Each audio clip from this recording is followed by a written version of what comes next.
बीमारी गई थी। पाकिस्तान को अब समझाने का वक्त खत्म हो चुका है कि ये वक्त जवाब देने का है। ऐसा इक़दाम करेंगे कि दोबारा पाकिस्तान 100 मरतबा सोचेगा कि भारत की सरजमीन में आकर किसी को मारने के बारे में।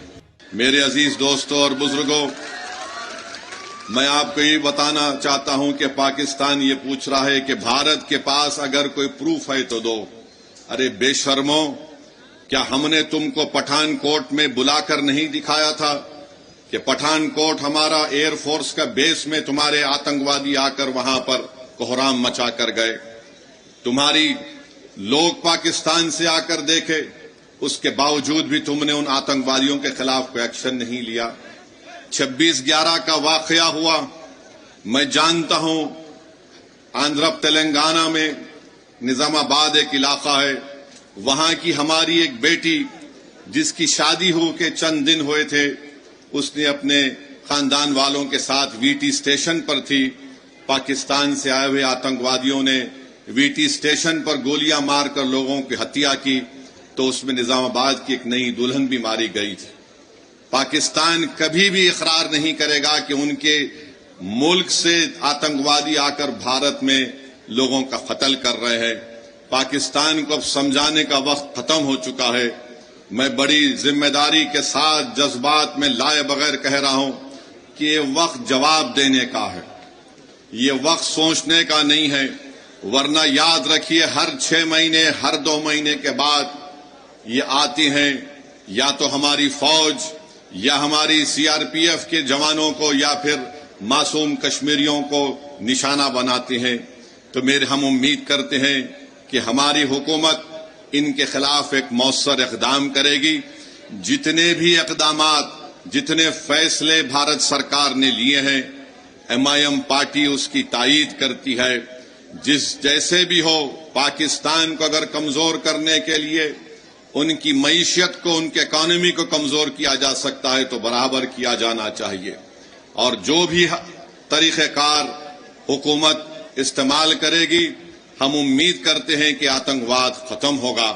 ये देश का मसला है, ये कोई सियासी मसला नहीं है, और लोगों को भी इस पर राजनीति करने की कोई जरूरत नहीं है।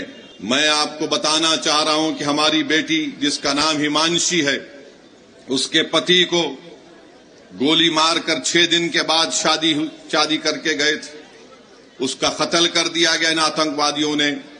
ये हमारी बेटी हिमांशी का एक पैगाम देती है, हमारे देश में बसने वाले जो लोग हिंदू मुस्लिम का जहर फैला रहे हैं, वो कहती है कि मैंने अपने पति को खोया, मगर मैं नहीं चाहती कि मुसलमान और कश्मीरियों के खिलाफ नफरत के मजारे किए जाएं।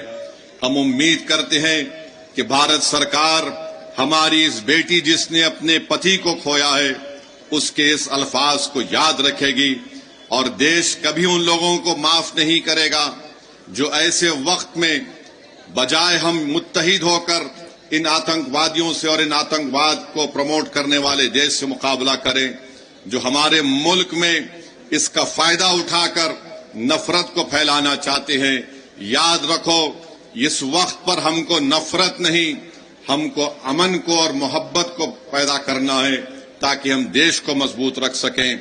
और जो लोग नफरत और जहर फैला रहे हैं, याद रखो, तुम LET और पाकिस्तान के चेहरों पर मुस्कुराहट लेकर आ रहे हो।